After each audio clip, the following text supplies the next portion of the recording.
ಎಲ್ಲರಿಗೂ ನಮಸ್ಕಾರ. Welcome back to the channel Saukhya Dharma Kannada vlogs. ನಾನು ಇವತ್ತು ಮಾತಾಡಬೇಕು ಅಂದ್ಕೊಂಡಿರೋ ಟಾಪಿಕ್ ಬಂದ್ಬಿಟ್ಟು ಫೀಡಿಂಗ್ ಸ್ಟಾಪ್ ಮಾಡಿರೋ ಬಗ್ಗೆ. ಸೊ ನಮ್ಮ ಪಾಪುಗೆ ನಾನು ಯಾವಾಗ ಫೀಡಿಂಗ್ ಸ್ಟಾಪ್ ಮಾಡಿದೆ ಏನು ಅಂತ ಹೇಳಿಬಿಟ್ಟು ಸಾಕಷ್ಟು ಜನ ನನಗೆ ಕಮೆಂಟ್ ಮಾಡಿ ಕೇಳ್ತಾ ಇದ್ರಿ, ಫೀಡಿಂಗ್ ಸ್ಟಾಪ್ ಮಾಡಿದ್ರಾ, ಯಾವ ರೀತಿ ಸ್ಟಾಪ್ ಮಾಡಿದ್ರಿ, ಅದ್ರದ್ದು ಹೇಗೆ ಪ್ರೊಸೀಜರ್ಸ್ ಹೇಗಿತ್ತು ನಿಮ್ಮ ಈ ಒಂದು ಜರ್ನಿ ಅಂತ ಹೇಳಿ ನಮ್ಮ ಜೊತೆ ಶೇರ್ ಮಾಡಿ ಅಂತ. ಸೊ ಅದಕ್ಕೋಸ್ಕರ ನಾನಿವತ್ತು ಈ ಒಂದು ವಿಡಿಯೋನ ನಿಮ್ಮ ಜೊತೆ ಶೇರ್ ಮಾಡ್ಕೋತಾ ಇದ್ದೀನಿ.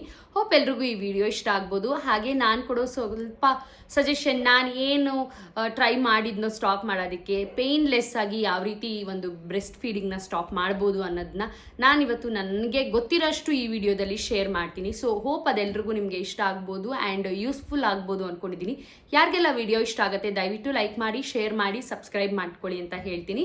ಹಾಗೆ ಯಾರೆಲ್ಲ ಬ್ರೆಸ್ಟ್ ಫೀಡ್ನ ಸ್ಟಾಪ್ ಮಾಡಬೇಕು ಅಂದ್ಕೊಂಡಿದ್ದೀರೋ ಅವ್ರಿಗೆ ಈ ಒಂದು ವಿಡಿಯೋನ ಶೇರ್ ಮಾಡಿ ಅಂತ ಹೇಳ್ತೀನಿ. ಬಿಕಾಸ್ ಕೆಲವೊಂದು ಟಿಪ್ಸ್ ನನ್ನ ಕಡೆಯಿಂದ ಇರುತ್ತೆ ಆ್ಯಂಡ್ ಅದು ನಿಮಗೆ ಯೂಸ್ಫುಲ್ ಆಗ್ಬೋದು ಅಂತ ನಾನು ಅಂದ್ಕೊಂಡಿದ್ದೀನಿ. ಸೊ ಇವಾಗ ವಿಡಿಯೋನ ಶುರು ಮಾಡೋಣ.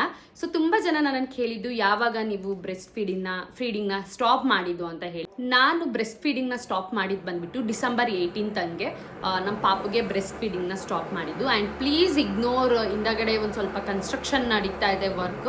ಸೊ ಹಾಗಾಗಿ ಸ್ವಲ್ಪ ಜಾಸ್ತಿ ನಿಮಗೆ ಸೌಂಡ್ ಅನಿಸ್ಬೋದು, ಯಾಕೆಂದರೆ ಇಲ್ಲಿ ಕನ್ಸ್ಟ್ರಕ್ಷನ್ ಸುತ್ತಮುತ್ತ ನಡೀತಾ ಇದೆ, ಹಾಗಾಗಿ ಡಿಸ್ಟರ್ಬೆನ್ಸ್ ಎನಿ ಟೈಮ್ ಇರುತ್ತೆ. ಸೊ ಹಾಗಾಗಿ ಈ ವಿಡಿಯೋದಲ್ಲಿ ಒಂದು ಸ್ವಲ್ಪ ಅಡ್ಜಸ್ಟ್ ಮಾಡ್ಕೊಳ್ಳಿ ಅಂತ ನಾನು ರಿಕ್ವೆಸ್ಟ್ ಮಾಡ್ತೀನಿ. ಸೊ ನಾನು ಬ್ರೆಸ್ಟ್ ಫೀಡಿಂಗ್ನ ಸ್ಟಾಪ್ ಮಾಡಿದ್ದು ಬಂದ್ಬಿಟ್ಟು ಡಿಸೆಂಬರ್ 18 ಆಗಿರುತ್ತೆ. ಸೊ ಹೇಗೆ ಸ್ಟಾಪ್ ಮಾಡಿದೆ ಏನು ಅಂತ ನಿಮಗೆ ಹೇಳ್ತೀನಿ. ಆ್ಯಂಡ್ ಈ ಒಂದು ಬ್ರೆಸ್ಟ್ ಫೀಡಿಂಗ್ ಅನ್ನೋದು ತುಂಬಾ ಒಂಥರ ಅಮ್ಮ ಮಕ್ಕಳಿಗೆ ಒಂದು ಬಾಂಡಿಂಗ್ನ ಜಾಸ್ತಿ ಮಾಡೋ ಅಂಥ ಒಂದು ಗ್ರೇಟೆಸ್ಟ್ ಥಿಂಗ್ ಅಂತಲೇ ಹೇಳ್ಬೋದು. ಈ ಒಂದು ಬ್ರೆಸ್ಟ್ ಫೀಡ್ ಮಾಡೋದ್ರಿಂದ ತಾಯಿ ಮಕ್ಕಳಿಗೆ ತುಂಬಾ ಒಂದು ಒಲವು ಮಕ್ಕಳ ಮೇಲೆ ಅಥವಾ ಅಮ್ಮಂದಿರ ಮೇಲೆ ಮಕ್ಕಳಿಗೆ ತುಂಬ ಒಲವಿರುತ್ತೆ ಈ ಟೈಮಿಂಗ್ಸಲ್ಲಿ. ನನಗೂ ಕೂಡ ತುಂಬಾ ಖುಷಿಯಿಂದ ನಾನು ಬ್ರೆಸ್ಟ್ ಫೀಡಿಂಗ್ ಮಾಡಿದ್ದೀನಿ ಇಷ್ಟು ವರ್ಷ. ಆ್ಯಂಡ್ ನನ್ನ ಮಗಳಿಗೆ ತುಂಬಾ ಖುಷಿ ಇತ್ತು ನನಗೆ ಆ ಟೈಮ್. ಆ್ಯಂಡ್ ಸ್ಟಾಪ್ ಮಾಡುವಾಗ ನನಗೂ ಕೂಡ ತುಂಬಾ ಬೇಜಾರಿತ್ತು. ಆ್ಯಂಡ್ ನಮ್ಮ ಪಾಪುಗೂ ಕೂಡ ಇವಾಗ ಒಂದು ಸ್ವಲ್ಪ ಸಣ್ಣ ಆಗಿದ್ದಾಳೆ, ಅದನ್ನು ನೋಡಿದಾಗಲೂ ನಂಗೆ ಸಿಕ್ಕಾಪಟ್ಟೆ ಬೇಜಾರಾಗುತ್ತೆ. ಇನ್ನೂ ಒಂದು ಸ್ವಲ್ಪ ದಿನ ಬ್ರೆಸ್ಟ್ ಫೀಡ್ನ ಮಾಡಬೇಕಿತ್ತು ನಾನು ಅಂತ. ಬಟ್ ಸ್ಟಿಲ್ ನಾನು ಎಷ್ಟು ತಿಂಗಳು ನಮ್ಮ ಪಾಪುಗೆ ಫೀಡ್ ಮಾಡಿದೆ ಅಂತ ಹೇಳ್ತೀನಿ. ಸೊ ನಾನು ಫೀಡ್ ಮಾಡಿದ್ದು ಬಂದುಬಿಟ್ಟು 1 ವರ್ಷ 8 ತಿಂಗಳು ನಮ್ಮ ಪಾಪುಗೆ ಫೀಡಿಂಗ್ ಮಾಡಿದ್ದೀನಿ. ಸೊ ಕೆಲವೊಬ್ರು ಹೇಳ್ತಾರೆ 1 ವರ್ಷ 1.5 ವರ್ಷಕ್ಕೆ ಸ್ಟಾಪ್ ಮಾಡು ಅಂತ. ಬಟ್ ಡಾಕ್ಟರ್ ಸಜೆಸ್ಟ್ ಮಾಡೋದು 2 ಇಯರ್ಸ್. ನಾನು 2 ಇಯರ್ಸೇ ಮಾಡಬೇಕು ಅಂದ್ಕೊಂಡೆ. ಬಟ್ ನನಗೆ ನಮ್ಮ ತಂಗಿ ಮದುವೆ ಎಲ್ಲ ಬರ್ತಿರೋದ್ರಿಂದ ನನಗೆ ಆ ಟೈಮಲ್ಲಿ ಮತ್ತೆ ಸ್ಟಾಪ್ ಮಾಡೋಕ್ಕಾಗಲ್ಲ ಅಂತ ಹೇಳಿ ಡಿಸೆಂಬರಲ್ಲಿ ನಾನು ಅಮ್ಮನ ಮನೇಲಿದ್ದೆ. ಸೊ ಆಗಾಗ ಅದು ಕರೆಕ್ಟ್ ಟೈಮ್ ಅಂತ ಹೇಳಿಬಿಟ್ಟು ನಾನು ಅಲ್ಲಿ ಬ್ರೆಸ್ಟ್ ಫೀಡಿಂಗ್ನ ಸ್ಟಾಪ್ ಮಾಡಿದೆ. ಸೊ ನಾನು ಯಾವ ರೀತಿ ಸ್ಟಾಪ್ ಮಾಡಿದೆ ಅಂತ ಹೇಳ್ತೀನಿ. ಒಂದೇ ಸತಿ ಸಡನ್ನಾಗಿ ನೀವು ಸ್ಟಾಪ್ ಮಾಡಿದ್ರೆ ತುಂಬ ಎಫೆಕ್ಟ್ ಆಗುತ್ತೆ ಮಕ್ಕಳಿಗೆ. ಹೇಗೆ ಅಂತ ಅಂದರೆ ರಚ್ಚೆ ಮಾಡೋದಾಗಿರ್ಬೋದು, ಈ ಥರದ್ದೆಲ್ಲ ನಡೆಯುತ್ತೆ ಮಕ್ಕಳಿಗೆ. ತುಂಬಾ ಮೂಡ್ ಸ್ವಿಂಗ್ಸ್ ಆಗೋದು ಅಥವಾ ಅವರಿಗೆ ಇರಿಟೇಷನ್ ಆಗೋದು, ಅದ್ರ ಜೊತೆಗೆ ನಮಗೂ ಕೂಡ ಇರಿಟೇಷನ್ ಮಾಡೋಕ್ಕೆ ಸ್ಟಾರ್ಟ್ ಮಾಡ್ತಾರೆ. ಸೊ ಹಾಗಾಗಿ ಏನು ಮಾಡಬೇಕು ಅಂತ ಅಂದರೆ, ನೀವು ಬ್ರೆಸ್ಟ್ ಫೀಡ್ನ ಸ್ಟಾಪ್ ಮಾಡ್ತೀರಾ ಅಂದರೆ, ಫೀಡಿಂಗ್ ಸ್ಟಾಪ್ ಮಾಡ್ತೀರಾ ಅಂದರೆ ನೆಕ್ಸ್ಟ್ ವೀಕಲ್ಲಿ, ಹಿಂದಿನ ವೀಕಲ್ಲಿ ಅಟ್ಲೀಸ್ಟ್ 2 to 1 ವೀಕಲ್ಲಿ ಏನು ಮಾಡಬೇಕು ಅಂತ ಅಂದರೆ, ಸೊ ನಿಧಾನವಾಗಿ ನೀವು ಫೀಡಿಂಗ್ ಮಾಡೋ ಟೈಮಿಂಗ್ಸ್ನ ಕಮ್ಮಿ ಮಾಡ್ತಾ ಬರಬೇಕು. ಲೈಕ್ ನಾವಿವಾಗ ಡೇಗೆ ಒಂದು 6 to 8 ಟೈಮ್ಸ್ ಫೀಡ್ ಮಾಡ್ತಾ ಇದ್ದೀನಿ ನನ್ನ ಮಗುಗೆ ಅಂತ ಅಂದರೆ, ನೀವು ಅಟ್ಲೀಸ್ಟ್ 1 ಡೇ ಒಂದು 7 ಟೈಮ್ಸ್, 8 ಡೇಸ್ ಮಾಡ್ತಾ ಇದ್ದೀರಾ ಅಂದಾಗ 8 ಟೈಮ್ಸ್ ಮಾಡ್ತಿದ್ದೀವಿ ಅಂದಾಗ 7 ಟೈಮಿಗೆ ಬರಬೇಕು ಫಸ್ಟ್ ಡೇ. ಆ್ಯಂಡ್ 6 ಟೈಮಿಗೆ ಬರಬೇಕು, ನೆಕ್ಸ್ಟು 5ಗೆ. ಈ ಥರ ಡೇಗೆ ಒಂದು 3 ಟೈಮ್ಸ್ ಫೀಡ್ ಮಾಡೋ ಥರ, ಅಥವಾ ಬೆಳಗ್ಗೆ 1 ಟೈಮ್ ಸಂಜೆ 1 ಟೈಮ್ ಫೀಡ್ ಮಾಡೋ ಥರ ಮಾಡ್ತಾ ಬರಬೇಕು. ಸೊ ಆವಾಗ ಒಂದು ಸ್ವಲ್ಪ ಜೆಂಟಲಾಗಿ ಅವ್ರಿಗೆ ಬಿಡಿಸ್ತಾ ಬಂದರೆ ಅವ್ರಿಗೂ ಕೂಡ ಅದಕ್ಕೆ ಅಡ್ಜಸ್ಟ್ ಆಗೋಕ್ಕೆ ಟೈಮ್ ಆಗುತ್ತೆ. ಸೊ ಹಾಗಾಗಿ 1 ವೀಕ್ ಮಕ್ಕಳಿಗೆ ಓಕೆ. ನಾನು ಕೂಡ ಅಷ್ಟೇ ಅಮ್ಮನ ಮನೆಗೆ ಹೋದಾಗ ಸ್ವಲ್ಪ ಅವಳಿಗೆ ದಿನಕ್ಕೆ ಅವಳಿಗೆ ಆಟ ಆಡೋದ್ರ ಬಗ್ಗೆ ತುಂಬ ಜಾಸ್ತಿ ಕಾನ್ಸಂಟ್ರೇಷನ್ ಇತ್ತು ಅಲ್ಲಿದ್ದಾಗ. ಸೊ ಅದು ಬೆಸ್ಟ್ ಪಾರ್ಟ್. ನಾನು ಅದಕ್ಕೋಸ್ಕರ ಅಮ್ಮನ ಮನೆಗೆ ಹೋಗಿದ್ದು. ಸೊ ನೀವು ಅಷ್ಟೇ ಯಾರಾದರೂ ಫೀಡಿಂಗ್ ಸ್ಟಾಪ್ ಮಾಡ್ತಿದ್ದೀರಾ ಅಂದರೆ ನಿಮ್ಮ ಮನೆಯಲ್ಲಿ ಮಕ್ಕಳಿರಬೇಕು ಅಥವಾ ಸುತ್ತಮುತ್ತ ಮಕ್ಕಳಿರೋವಂಥ ಜಾಗದಲ್ಲಿ ನೀವು ಆದಷ್ಟು ಇರಿ ಅಂತ ಹೇಳ್ತೀನಿ. ಆ್ಯಂಡ್ ಆಲ್ಸೋ ನಿಮ್ಮ ಹೆಲ್ಪಿಗೆ ನಿಮ್ಮ ಅಮ್ಮನೋ ಅಥವಾ ನಿಮ್ಮ ಮನೆಯಲ್ಲೋ ಫ್ಯಾಮಿಲಿ ಮೆಂಬರ್ಸ್ ಜೊತೆ ಇರೋದನ್ನು ತುಂಬಾ ಒಳ್ಳೆಯದು. ಫೀಡಿಂಗ್ ಸ್ಟಾಪ್ ಮಾಡುವಾಗ ನಮಗೂ ಹುಷಾರಿಲ್ದಂಗೆ ಆಗುತ್ತೆ, ಮಕ್ಕಳು ತುಂಬ ಇರಿಟೇಷನ್ ಮಾಡ್ತಾ ಇರ್ತಾರೆ ಕೆಲವೊಂದು ಸತಿ. ಸೊ ಆವಾಗ ಏನಾಗುತ್ತೆ, ನಮಗೆ ಯಾರ್ದಾದ್ರೂ ಒಬ್ರದ್ದು ಬೇಕು, ನಮಗೊಬ್ರು ಕಂಫರ್ಟಬಲ್ ಆಗಿರೋಕೆ ಮಕ್ಳ ಜೊತೆ ಅವರು ನೊಂದ್ಕೊಂಡು ನೋಡ್ಕೊಳ್ಳೋರು ಬೇಕು ಅನ್ನೋರು ನಮ್ಮ ಅಮ್ಮಂದಿರು ಅಷ್ಟೇ. ಸೊ ಹಾಗಾಗಿ ಎಲ್ಲರೂ ಅಮ್ಮಂದಿರ ಮನೆಗೆ ಹೋಗಿ ಆದಷ್ಟು ಫೀಡಿಂಗ್ನ ಸ್ಟಾಪ್ ಮಾಡೋದಕ್ಕೆ ಟ್ರೈ ಮಾಡಿ. ಆ್ಯಂಡ್ ನಮ್ಮ ಮನೇಲಿ ಏನಾಗ್ತಿತ್ತು ಅಂದರೆ, ನಮ್ಮ ಪಾಪು ಅಲ್ಲಿ ಆಚೆ ಕಡೆ ಎಲ್ಲ ತುಂಬ ಮಕ್ಕಳಿರೋರು ನಮ್ಮ ಮನೆ ಹತ್ರ, ಅಮ್ಮನ ಮನೆ ಹತ್ರ. ಸೊ ಹಾಗಾಗಿ ಅವಳು ಅಲ್ಲಿ ಕಾನ್ಸಂಟ್ರೇಷನ್ ಜಾಸ್ತಿ ಇರೋದು, ಆಟ ಆಡೋದ್ರ ಕಡೆ. ಸೊ ನಾನೇನು ಮಾಡಿದೆ, 1 ವೀಕಿಂದ ಬರೀ 3 ಟೈಮ್ಸ್ ಅಷ್ಟೇ, ದಿನಕ್ಕೆ 3 ಟೈಮ್ಸ್ ಅಷ್ಟೇ ಫೀಡ್ ಮಾಡ್ಕೊಂಡು ಬಂದೆ. ಸೊ ಅದಾದಮೇಲೆ ಏನಾಯಿತು, ನಾನು ಸೋಮವಾರದಿಂದ ಫೀಡಿಂಗ್ನ ಸ್ಟಾಪ್ ಮಾಡಿದೆ. 18th ನಾನು ಫೀಡಿಂಗ್ನ ಸ್ಟಾಪ್ ಮಾಡಿದ್ದು. ಸೊ ಅದಾದಮೇಲೆ ಹೆಂಗೆ ಡೈರೆಕ್ಟಾಗಿ ಸ್ಟಾಪ್ ಮಾಡಿದ್ದು ಅಂದರೆ ಹೀಗೆ ವೀಕ್ಲಿ ಒಂದು ಡೇ ಒಂದ್ಸತಿ, ನೈಟ್ ಒಂದ್ಸತಿ, ಮಧ್ಯದಲ್ಲಿ ಒಂದ್ಸತಿ ಬರೋಳು, ಅದಷ್ಟೇ ಬಿಟ್ಟರೆ ಮತ್ತೆ ಮತ್ತೆ ಪದೇ ಪದೇ ಅವಳಿಗೆ ಫೀಡಿಂಗ್ ಮಾಡೋದನ್ನೆಲ್ಲ ಮಾಡ್ತಿರ್ಲಿಲ್ಲ. ನಾನು ಒಂದ್ಸತಿ ಡಿಸೈಡ್ ಆದಮೇಲೆ ನಾನು ಫೀಡಿಂಗ್ ಸ್ಟಾಪ್ ಮಾಡಬೇಕು ಅಂದಾಗ ಆ ಥರ ಮಾಡಿದ್ದು. ಸೊ ಡೇಗೆ 3 ಟೈಮ್ಸ್ ಅಷ್ಟೇ ಕೊಡ್ತಿದ್ವು, ಒಂದು ದಿನಕ್ಕೆ 3 ಟೈಮ್ಸ್ ಕೊಟ್ಟು ಅದಾದ ನಂತರ ನೆಕ್ಸ್ಟು ಫುಲ್ಲಿ ಸ್ಟಾಪ್ ಮಾಡಿದ್ದು. ಆ್ಯಂಡ್ ಫುಲ್ಲಿ ಸ್ಟಾಪ್ ಮಾಡಿದಾಗ ಏನಾಗುತ್ತೆ, ಮಕ್ಕಳು ರಚ್ಚೆ ಮಾಡ್ತಾರೆ, ಎಕ್ಸ್ಪೆಷಲಿ ನೈಟ್ ಟೈಮ್ ತುಂಬ ರಚ್ಚೆ ಮಾಡ್ತಾರೆ. ಅವಾಗ ಒಂದು ಸ್ವಲ್ಪ ಆಟ ಆಡಿಸ್ಕೊಳ್ಳೋದು ಅಥವಾ ಯಾರ ಹತ್ರ ಏನಾದರೂ ಬೇರೆಯವ್ರ ಹತ್ರ ಬಿಟ್ಟು ಆಟ ಆಡಿಸೋದನ್ನ ಟ್ರೈ ಮಾಡಿ ಅಂತ ಹೇಳ್ತೀನಿ. ನಾನು ಯಾವ ಥರ ಮಾಡಿದ್ದು ಅಂದರೆ, ಈಗ ಸೋಮವಾರ ನಾನು ನಿಲ್ಸಿದ್ಮೇಲೆ ನನ್ನ ಮಗಳು ನನ್ನ ಹತ್ರಕ್ಕೆ ಬೆಳಗ್ಗೆಯಿಂದ ಬಂದಿರಲಿಲ್ಲ. ಸೊ ನೈಟ್ ಬಂದು ರಚ್ಚೆ ಮಾಡಿದ್ಲು. ನೈಟ್ ಒಂದು 12 o'clock ಅಥವಾ 2 o'clock ಹಂಗೇನೋ ಮೇ ಬಿ ಎದ್ಲು ಅನ್ಸುತ್ತೆ. ಅವಳು ಮಲಗಿದ್ದೆ 12 o'clock, ಅವಳು ಆಟ ಆಡ್ಕೊಂಡೆಲ್ಲ ಮಾಡೋಷ್ಟೊತ್ತಿಗೆ. ಮತ್ತೆ 2 o'clock ಎದ್ದು ಫೀಡಿಂಗಿಗೆ ಅಂತ ನಾನು ಹುಡುಕ್ತಾ ಇದ್ಲು. ನಾನು ಬೇರೆ ಸಪ್ರೇಟ್ ಮಲಗಿದ್ದೆ. ಆ್ಯಂಡ್ ಆಮೇಲೆ ಅವಳು ತುಂಬ ರಚ್ಚೆ ಮಾಡಿ ಅವತ್ತು ಒಂದು ದಿನ ಸೋಮವಾರ ಒಂದು ನೈಟ್ ಮಾತ್ರ ಅವಳು ಫುಲ್ ರಚ್ಚೆ ಮಾಡಿ 2 hours ಏನೋ ಎದ್ದಿದ್ಲು. ಫೋನೆಲ್ಲ ತೋರಿಸಿ ಅದು ಇದು ಎಂಗೇಜ್ ಮಾಡಿ ಅವಳನ್ನ 2 hours ಆದಮೇಲೆ ಮಲ್ಕೊಂಡ್ಲು. ಸೊ ಮಲಗಿಸಿದ್ಮೇಲೆ ಮುಗೀತು ಅಷ್ಟೇ. ಮತ್ತೆ ಏನಂದರೆ, ಈ ಒಂದು ತಪ್ಪನ್ನು ಮಾಡಬೇಡಿ ಯಾರೂ. ಇವಾಗ ನಾನು ಸಡನ್ನಾಗಿ ಸ್ಟಾಪ್ ಮಾಡ್ತಾ ಇದ್ದೀನಿ ಅಥವಾ ಜೆಂಟಲಾಗಿ ಸ್ಟಾಪ್ ಮಾಡಿದ್ದೀನಿ ಅಂದ್ರೂ ಮಕ್ಳಿಗೆ ಮಧ್ಯದಲ್ಲಿ ಹಾಲು ಕುಡ್ಸೋಣ ತಡಿ, ಎದಳ್ತಾ ಇದ್ದಾರೆ ಅಂದಾಗ, ಹಾಲು ಅಂತ ಹಸು ಅಂತ ಅಳ್ತಿದ್ದಾರೆ ಅಂದಾಗ ಫೀಡಿಂಗ್ ಮಾಡೋದು, ಮೇಲ್ ಹಾಲು ಕೊಡೋದು ಅಥವಾ ಈ ಥರ ನೀರು ಕುಡಿಸೋದು, ಇದನ್ನೆಲ್ಲ ಮಾಡಬೇಡಿ.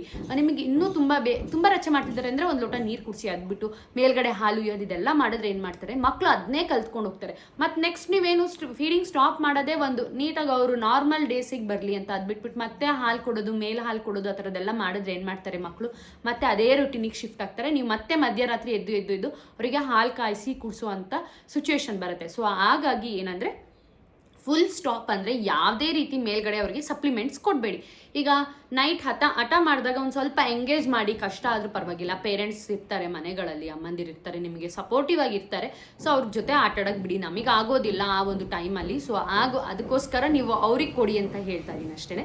ಸೊ ಎಂಗೇಜ್ ಮಾಡ್ಕೊಳ್ಳೋದ್ರಿಂದ ಏನಾಗ್ತಾರೆ, ಮಕ್ಕಳು ಆಟೋಮೆಟಿಕ್ಕಾಗಿ ಎಷ್ಟೊತ್ತು 1 hour ಎದ್ದಿದ್ರೆ ಹೆಚ್ಚು ಮಕ್ಕಳು ನೈಟಲ್ಲಿ ಮತ್ತೆ ಮಲ್ಕೋತಾರೆ. ಒಂದು ದಿನ ರಚ್ಚೆ ಅಂತೂ ಇರತ್ತೆ. ಸೊ ಅದನ್ನು ಕಳೆದ್ರೆ ಮತ್ತೆ ಮಾರನೇ ಬೆಳಗ್ಗೆ ಎದ್ದೇಳ್ತಿದ ತಕ್ಷಣ ಅವಳಿಗೆ 1 ಲೋಟ ಹಾಲು ಕೊಡ್ತಾಯಿದ್ವು, ಹಸುವಿನ ಹಾಲು ಕೊಡ್ತಾಯಿದ್ವು. ಆ್ಯಂಡ್ ಅದಾದಮೇಲೆ ಊಟ, ತಿಂಡಿ, ನಾರ್ಮಲ್ ಏನು ತಿಂಡಿ ತಿನ್ನಿಸ್ತೀವೋ ಅದನ್ನು. ಮತ್ತು ಮಧ್ಯಾಹ್ನ ಅವಳು ಹಾಲು ಕುಡಿಯೋ ಟೈಮಿಗೆ ಏನು ಒಂಚೂರು ಫ್ರೂಟ್ಸು, ಇಲ್ಲಾಂದರೆ ಒಂಚೂರು ಏನೋ ಅನ್ನ ಆ ಥರ ತಿನ್ನಿಸ್ಬೇಕು. ಸೊ ಅವರು ಕರೆಕ್ಟ್ ಟೈಮಿಂಗ್ಸ್ ನಿಮ್ಮ ಹತ್ರ ಬರ್ತಾ ಇರ್ತಾರೆ ಮಕ್ಕಳು. ಈ ಟೈಮಿಂಗ್ ನಾನು 1-2 hours ಆದಮೇಲೆ ಅವರಿಗೆ ಹಶ್ವಾಗುತ್ತೆ. ಸೊ ಅವಾಗ ಬಂದಾಗ ಏನು ಮಾಡಬೇಕು, ಬರೀ ಫೀಡಿಂಗ್ ಮೇಲೆ ಜ್ಞಾನ ಇರುತ್ತೆ ಮಕ್ಕಳಿಗೆ. ಅವಾಗ ಏನು ಮಾಡಬೇಕು, ಒಂಚೂರು ಹಣ್ಣು ಕೊಡೋದಾಗಿರ್ಬೋದು, ಒಂದು ಸ್ವಲ್ಪ ಊಟ ಮಾಡಿಸೋದಾಗಿರ್ಬೋದು, ಜ್ಯೂಸ್ ಕುಡಿಸೋದಾಗಿರ್ಬೋದು, ಈ ಥರ ಡ್ರೈ ಫ್ರೂಟ್ಸ್ ಕೊಡೋದಾಗಿರ್ಬೋದು, ಈ ಥರ ಮಾಡಿ ಮಕ್ಕಳನ್ನ ಎಂಗೇಜ್ ಮಾಡಬೇಕಾಗತ್ತೆ. ಫುಡ್ ರೊಟೀನ್ ಅವ್ರದ್ದು ಹೀಗೆ ಇರುತ್ತೆ. ನನ್ನ ಮಗಳಿಗೆ ನಾನು ಹೀಗೆ ಮಾಡಿದ್ದು. ಅವಳು ಬೆಳಗ್ಗೆ ಎದ್ದ ತಕ್ಷಣ 1 ಲೋಟ ಹಾಲು, ಅದಾದಮೇಲೆ ತಿಂಡಿ, ಅದಾದ ನಂತರ ಫ್ರೂಟ್ಸ್ ಏನಾದರೂ ಕೊಡ್ತಿದ್ದೆ, ಮಧ್ಯಾಹ್ನ ಊಟ ಮಾಡಿಸ್ತಿದ್ದೆ, ಮತ್ತೆ ಮಲಗೋಕ್ಕೂ ಮುಂಚೆ ಒಂದು ಸ್ವಲ್ಪ ನೀರು ಅಥವಾ ಏನಾದರೂ ಅವಳೇನಾದರೂ ತಿಂದರೆ ಹಣ್ಣೇನಾದರೂ ತಿನ್ನಿಸಿ ಮತ್ತೆ ಮಲಗಿಸ್ತಿದ್ದೆ. ಎದ್ಮೇಲೆ ನೈಟ್ ನಾರ್ಮಲ್ ಊಟ ಮಾಡಿ ಮಲಗೋಳು, ಅಷ್ಟೇ ಅವಳದು ರೊಟೀನ್ ಇದ್ದಿದ್ದು. ಮಕ್ಳದ್ದು ಹೀಗೆ ನೀವು ಫಿಕ್ಸ್ ಮಾಡ್ಕೋಬೇಕು. ಆ್ಯಂಡ್ ಮಧ್ಯದಲ್ಲಿ ಎದ್ದಾಗ ಅವರು ಹಾಲು ಅಂತ ಅಂದಾಗ ಬೇರೆ ಕಡೆ ಮಕ್ಳ ಜೊತೆ ಆಟ ಆಡೋದಕ್ಕೆ ಬಿಡಿ. ನಾನು ಅಷ್ಟೇ ಅವಳನ್ನ ಜಾಸ್ತಿ ನನ್ನ ಹತ್ರಕ್ಕೆ ಇಟ್ಕೋತಾ ಇರಲಿಲ್ಲ. ಆ ಒಂದು ಟೈಮಲ್ಲಿ ಜಾಸ್ತಿ ನಮ್ಮ ಹತ್ರಕ್ಕೆ ಇಟ್ಕೊಂಡ್ರೆ ಏನು ಮಾಡ್ತಾರೆ, ಮಕ್ಳಿಗೆ ಆ ಒಂದು ಜ್ಞಾನ ಎಲ್ಲ ನಮ್ಮ ಮೇಲೆ ಇರುತ್ತೆ. ಸೊ ಅವಾಗ ಏನಾಗುತ್ತೆ, ಜಾಸ್ತಿ ರಚ್ಚೆ ಮಾಡೋಕ್ಕೆ ಸ್ಟಾರ್ಟ್ ಮಾಡ್ತಾರೆ.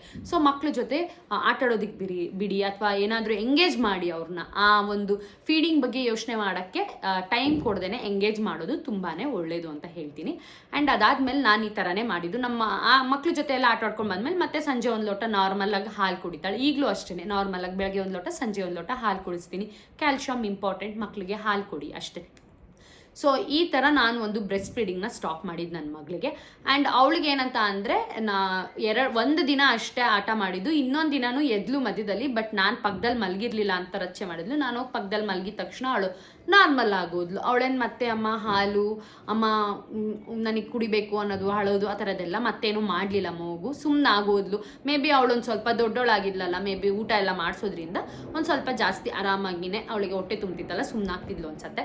ಸೊ ಚಿಕ್ಕ ಮಕ್ಳು ಅಂದರೆ ನೀವೇನು 1 ವರ್ಷ ಅಥವಾ 1.5 ವರ್ಷಕ್ಕೆಲ್ಲ ಸ್ಟಾಪ್ ಮಾಡ್ತೀರಾ ಅಂದ್ರೂ ನೀವು ಕೂಡ ಇದೇ ರೂಟೀನ್ನ ನೀಟಾಗಿ ಫಾಲೋ ಮಾಡ್ಬೋದು.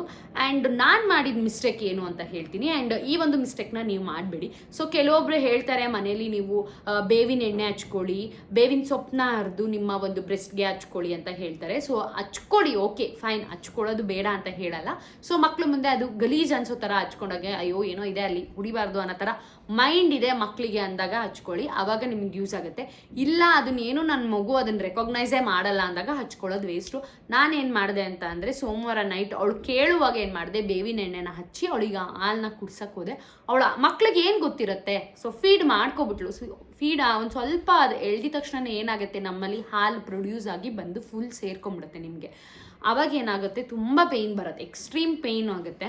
ಸೊ ಅದಕ್ಕೋಸ್ಕರ ಹೇಳ್ತಾ ಇದ್ದೀನಿ, ಯಾರು ಆ ಥರ ಒಂದ್ಸತಿ ಸ್ಟಾಪ್ ಮಾಡಿದ್ಮೇಲೆ ಮತ್ತೆ ಮಗುನ ಕರ್ಕೊಂಡು ಫೀಡಿಂಗ್ ಮಾಡಿಸ್ತೀನಿ ನೋಡೋಣ, ಎಳಿತಾಳ ಇಲ್ವಾ ನೋಡೋಣ, ಇವಾಗ ಅಯ್ಯೋ ತುಂಬ ರಚ್ಚೆ ಮಾಡ್ತಿದ್ದಾಳೆ ಈ ಟೈಮ್ ಕುಡಿಸ್ಬಿಡ್ತೀನಿ, ಒಂದು ಸತಿ ನೀವು ಫೀಡಿಂಗ್ ಸ್ಟಾಪ್ ಮಾಡಿದ್ಮೇಲೆ ಅದು ಕಂಪ್ಲೀಟಾಗಿ ಸ್ಟಾಪ್ ಆಗಬೇಕು. ಮತ್ತೆ ಮಗುನ ಹತ್ರಕ್ಕೆ ತರ್ಕೊಳ್ಳೋದು, ಮಗುಗೆ ಫೀಡ್ ಮಾಡಿಸ್ತೀನಿ ಅನ್ನೋದು ಇದ್ರದ್ದೆಲ್ಲ ಏನೂ ಮಾಡಬಾರ್ದು. ಸೊ ನಾನು ಇದನ್ನು ಒಂದು ತಪ್ಪು ಮಾಡಿದ್ದು, ಸೋಮವಾರ ಸಂಜೆ ನಾನು ಟೌನ್ಗೆ ಹೋಗಿ ಬಂದಮೇಲೆ ಅವಳು ರಚೆ ಮಾಡ್ತಿದ್ಲು, ಬೇವಿನ ಎಣ್ಣೆ ಎಲ್ಲ ತೊಗೊಬಂದ್ಬಿಟ್ಟಿದೆ. ಸೊ ಹಚ್ಬಿಟ್ಟು ಒಂದ್ಸತಿ ಕುಡ್ಸೋಣ ನೋಡೋಣ, ಬಾಯಿ ಹಾಕಿದ್ರೆ ಅವಳು ಕೈ ಆಗುತ್ತೆ ಅಂತ. ಅವಳು ಬಾಯಿ ಹಾಕಿದ್ರು ಕೈ ಆದರೂ ಕುಡಿದ್ಲು. ಸೊ ಅವಾಗ ಏನಾಯ್ತು, ಮತ್ತೆ ನನಗೇನಾಯ್ತು, ಜಾಸ್ತಿ ಪ್ರೊಡ್ಯೂಸ್ ಆದಂಗೆ ಆಯಿತು, ಮಿಲ್ಕು ಫುಲ್ ಗಟ್ಟಿ ಆಗ್ಬಿಡ್ತು, ನನ್ನ ಬ್ರೆಸ್ಟ್ ಏನಿದೆ ಫುಲ್ ಗಟ್ಟಿ ಆಗಂಗಾಗಿತ್ತು. ಸೊ ಅದರಿಂದ ಒಂದು ಸ್ವಲ್ಪ ಜಾಸ್ತಿನೇ ಪೇಯ್ನ್ ಆಯಿತು ಅಂತಲೇ ಹೇಳ್ಬೋದು. ಸೊ ಅದಕ್ಕೋಸ್ಕರ ಆ ತಪ್ಪನ್ನ ಮಾಡಬೇಡಿ. ಕಂಪ್ಲೀಟಾಗಿ ಸ್ಟಾಪ್ ಮಾಡಿಸಿದ್ಮೇಲೆ ಮಗುನ ಹತ್ರಕ್ಕೆ ತೊಗೊಂಡು ಫೀಡ್ ಮಾಡೋದು ಅದನ್ನೆಲ್ಲ ಮಾಡಬೇಡಿ, ಓಕೆನಾ. ಸೊ ಬೇಬಿ ರೊಟೀನು ನಿಮಗೆ ಹೇಗೆ ಮಾಡಬೇಕು ಅಂತ ಗೊತ್ತಾಯ್ತಲ್ವಾ. ಈಗ ಫೀಡಿಂಗ್ ಸ್ಟಾಪ್ ಮಾಡಿದ್ಮೇಲೆ ಆ್ಯಂಡ್ ಮಧ್ಯದಲ್ಲಿ ಯಾವುದೇ ಕಾರಣಕ್ಕೂ ರಾತ್ರಿ ಹಾಲು ಕುಡಿಸೋದಾಗಲಿ ಅದನ್ನೆಲ್ಲ ಮಾಡಬೇಡಿ. ನೈಟು ಒಂದು ಸ್ವಲ್ಪ ತುಂಬ ರಚ್ಚೆ ಮಾಡಿದಾಗ ಮಗುಗೆ ನೀರು ಕೊಡಿಸಿ.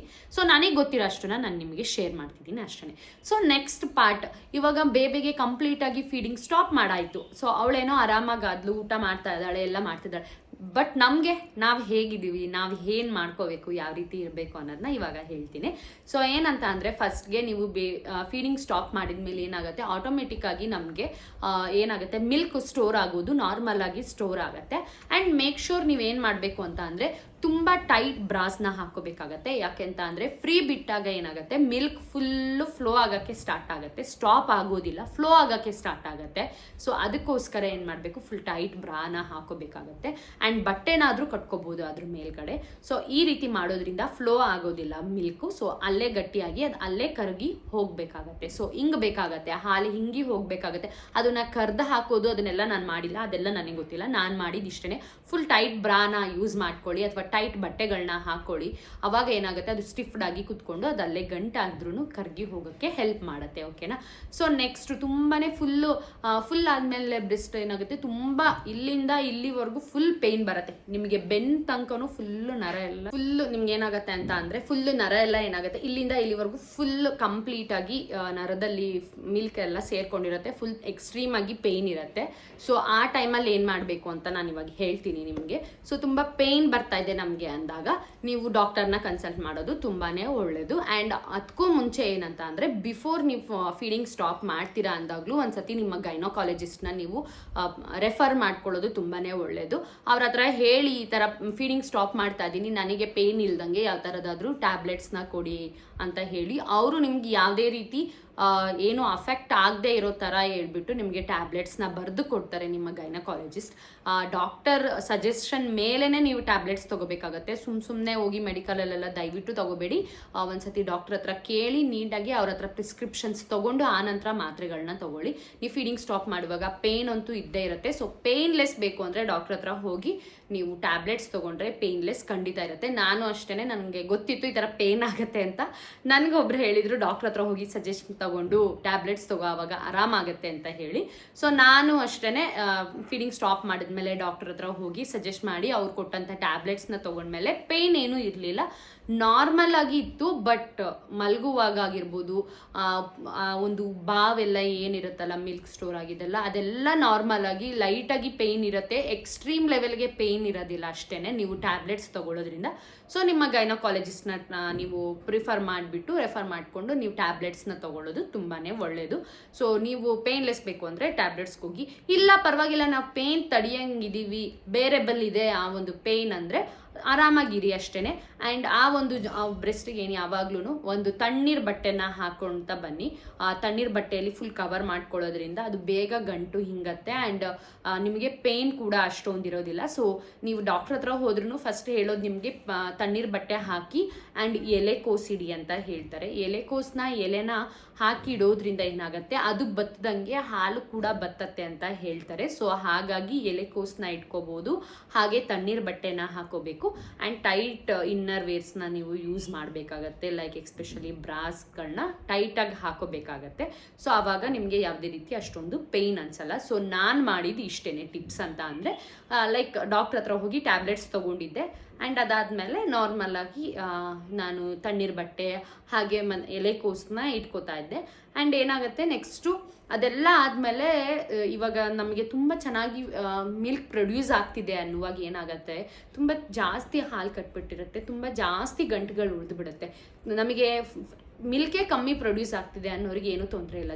ಬಟ್ ನಮಗೆ ಜಾಸ್ತಿ ಮಿಲ್ಕ್ ಇದೆ ಅನ್ನೋರು ತುಂಬ, ನೀವು ಫೀಡಿಂಗ್ ಎಲ್ಲ ಸ್ಟಾಪ್ ಮಾಡಿ 15 ಡೇಸ್ ಆದಮೇಲೂ ನಿಮಗೆ ಗಂಟು ಕರಗಿಲ್ಲ ಅಂದರೆ ನೀವು ಗೈನಕಾಲಜಿಸ್ಟ್ ಹತ್ರ ಹೋಗಿ ನೀವು ಒಂದು ಟ್ಯಾಬ್ಲೆಟ್ಸ್ನ ತಗೊಳ್ಳಿ. ಅವರು ಒಂದೇ ಟ್ಯಾಬ್ಲೆಟ್ ನಿಮಗೆ ಕೊಡೋದು, ಲೈಕ್ ಅದು ಹಾಲು ಹಿಂಗೋ ಥರ ಅವರು ಟೆಸ್ಟ್ ಮಾಡಿ ಕೊಡ್ತಾರೆ, ಯಾವ ರೀತಿ ಫ್ಲೋ ಇದೆ, ಯಾವ ರೀತಿ ಟ್ಯಾಬ್ಲೆಟ್ಸ್ ಕೊಡ್ಬೋದು, ಯಾವ ಥರ ಇದೆ ಆ ಸಿಚುವೇಶನ್, ನಿಮ್ಮ ಗಂಟೆಲ್ಲ ಹೆಂಗಿದೆ ಅಂತ ನಿಮಗೆ ಟೆಸ್ಟ್ ಮಾಡಿ ಅವರು ಆ ನಂತರ ನಿಮಗೆ ಟ್ಯಾಬ್ಲೆಟ್ಸ್ನ ಪ್ರಿಸ್ಕ್ರೈಬ್ ಮಾಡ್ತಾರೆ. ಸೊ ಆ ಟ್ಯಾಬ್ಲೆಟ್ಸ್ನ ನೀವು ಹೇಗೆ ಬೇಕೋ ಹಾಗೆ ತಗೊಳ್ಳೋ ಹಾಗಿಲ್ಲ. ಸೊ ನೀವು ತಗೋಬೇಕು ಅಂದರೆ ಗೈನಕಾಲಜಿಸ್ಟ್ ಹತ್ರ ಹೋಗಿ ರೆಫರ್ ಮಾಡಿನೇ ತಗೊಳ್ಳಿ. ಅದು 1 ಅಥವಾ 2 ಅಷ್ಟೇ ಇರುತ್ತೆ ತಗೊಳ್ಳೋಕ್ಕೆ. ಸೊ ಹಾಗಾಗಿ ನೆಕ್ಸ್ಟ್ ಬೇಬಿ ಪ್ಲ್ಯಾನ್ ಮಾಡುವಾಗ ಮತ್ತೆ ಹಾಲು ಬರಲ್ಲ ಅನ್ನೋ ಒಂದು ಏನು ಹೇಳ್ತೀವಿ ಮಿತ್ತೋ ಅಥವಾ ಅದು ನಿಜನೋ ಗೊತ್ತಿಲ್ಲ ನನಗೆ, ಆ ಥರ ಹೇಳ್ತಾರೆ. ಸೊ ಅದಕ್ಕೋಸ್ಕರ ನೀವು ಡಾಕ್ಟ್ರನ್ನ ಕನ್ಸಲ್ಟ್ ಮಾಡಿಬಿಟ್ಟು ತೊಗೊಳೋದು ಒಳ್ಳೆಯದು. ಅವ್ರಿಗೆ ಎಷ್ಟು ಬೇಕೋ ರಿಕ್ವೈರ್ಮೆಂಟ್ಸ್ ಎಷ್ಟಿರುತ್ತೋ ಅಷ್ಟಕ್ಕೆ ಮಾತ್ರ ನಿಮಗೆ ಟ್ಯಾಬ್ಲೆಟ್ಸ್ ಕೊಡ್ತಾರೆ. ಸೊ ಅವಾಗ ಆ ಟ್ಯಾಬ್ಲೆಟ್ಸ್ ತೊಗೊಂಡ ಮೇಲೆ ನಿಮಗೆ ಗಂಟೆಲ್ಲ ಕರಗತ್ತೆ. ಸೊ ನಾನು 2 ಟೈಮ್ ಕೂಡ ನಾನು ಡಾಕ್ಟರ್ನ ರೆಫರ್ ಮಾಡಿನೇ ಟ್ಯಾಬ್ಲೆಟ್ಸ್ ತೊಗೊಂಡಿದ್ದು. ಫಸ್ಟು ನಾನು ಫೀಡಿಂಗ್ ಸ್ಟಾಪ್ ಮಾಡುವಾಗ ಎಕ್ಸ್ಟ್ರೀಮ್ ಪೇಯ್ನ್ ಇತ್ತು ಅಂತ ಹೇಳಿಬಿಟ್ಟೇನೆ 1 ಡೇಗೆ ನಂಗೆ ಆಗಲಿಲ್ಲ. ಸೋಮವಾರಕ್ಕೆ ಮಂಗಳವಾರದಿಂದ ನಾನು ಟ್ಯಾಬ್ಲೆಟ್ಸ್ ತೊಗೊಂಡ್ಬಿಟ್ಟೆ. ಮಂಗಳವಾರನೇ ಹೋಗಿ ತೊಗೊಂಡು ಮಂಗಳವಾರದಿಂದ ಟ್ಯಾಬ್ಲೆಟ್ಸ್ ತೊಗೊಂಡಿದ್ದು. ಆವಾಗ ಒಂದು ನೆಕ್ಸ್ಟು ನನಗೆ ಗಂಟುಗಳು ಇನ್ನೂ ತುಂಬಾ ಇದೆ ಅಂದಾಗ ಆ ಗಂಟು ಕರಗಬೇಕು ಬೇಗ ಅಂತ ಅನ್ನುವಾಗ, ಸೊ ಅದಕ್ಕೂ ಕೂಡ ಹೋಗಿ ಗೈನಕಾಲಜಿಸ್ಟ್ ಹತ್ರ ನಾನು ಈ ಥರ ಟ್ಯಾಬ್ಲೆಟ್ಸ್ ತೊಗೊಂಡಿದ್ದೀನಿ ಅಂತ ಹೇಳಿ ಮತ್ತೆ ಅವ್ರ ಹತ್ರ ಪ್ರಿಸ್ಕ್ರೈಬ್ ಮಾಡಿಸ್ಕೊಂಡು ಯಾವ ರೀತಿ ಆ ಗಂಟು ಕರಗಕ್ಕೆ ಟ್ಯಾಬ್ಲೆಟ್ಸ್ ಏನು ಬೇಕೋ ಅದನ್ನು ಕೊಡ್ತಾರೆ.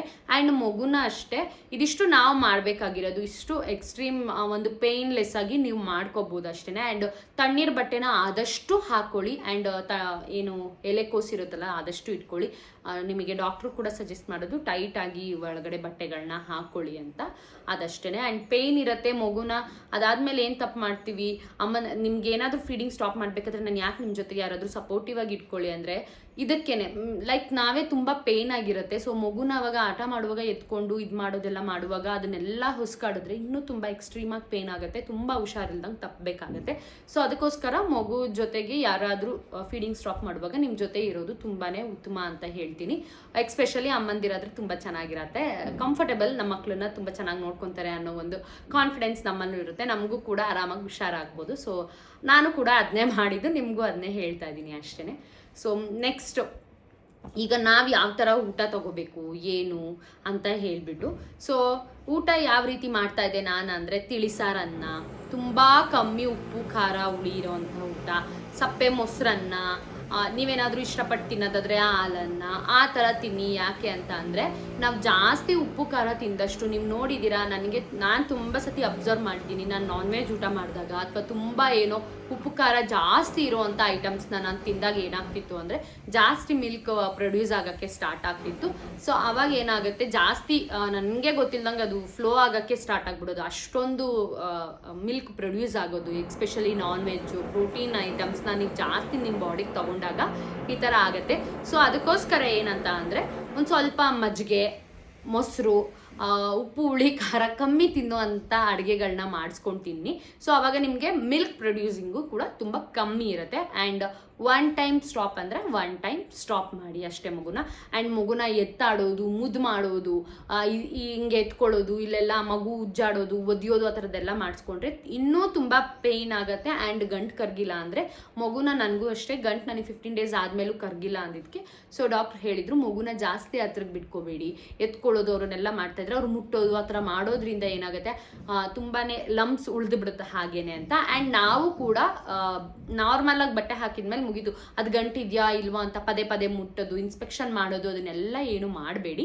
ಸೊ ಜಸ್ಟ್ ಅದನ್ನು ಹೇಗಿದೆ ಆ್ಯಸ್ ಇಟ್ ಈಸ್ ಹಾಗೆ ಬಿಡೋದು ತುಂಬಾ ಉತ್ತಮ ಅಂತ ಹೇಳ್ತೀನಿ. ಸೊ ನಾರ್ಮಲ್ ಆಗಿ ಫುಡ್ ರೊಟೀನ್, ನಿಮ್ಮ ಫುಡ್ ರೊಟೀನ್ ಸಪ್ಪೆ ಊಟ ಆಗಿರಲಿ ಅಂತ ಹೇಳ್ತೀನಿ. ಮಗುವಿನ ಫುಡ್ ರೊಟೀನ್ ಬಂದ್ಬಿಟ್ಟು ಅವರ ಒಂದು ಹಶ್ವಿಗೆ 2 ಅವರ್ಸ್ 1 ಟೈಮ್, 2 ಅವರ್ಸ್ 1 ಟೈಮ್ ಅಥವಾ 1 ಅವರ್ಗೆ 1 ಟೈಮ್ಗೆ ನೀವೇನಾದರೂ ಫೀಡ್ ಅಂದರೆ ಏನಾದರೂ ಕೊಡೋದಕ್ಕೆ ಸ್ಟಾರ್ಟ್ ಮಾಡಿ ಮಕ್ಕಳಿಗೆ. ಸೊ ಇದರಿಂದ ಮಕ್ಕಳು ಹಸಿವು ಕೂಡ ಕಮ್ಮಿ ಆಗುತ್ತೆ, ನಿಮಗೂ ಕೂಡ ಬ್ರೆಸ್ಟ್ ಫೀಡಿಂಗ್ ಮಾಡುವಾಗ ಮಕ್ಕಳು ಹಠ ಮಾಡೋದು ಕೂಡ ಕಮ್ಮಿ ಆಗುತ್ತೆ.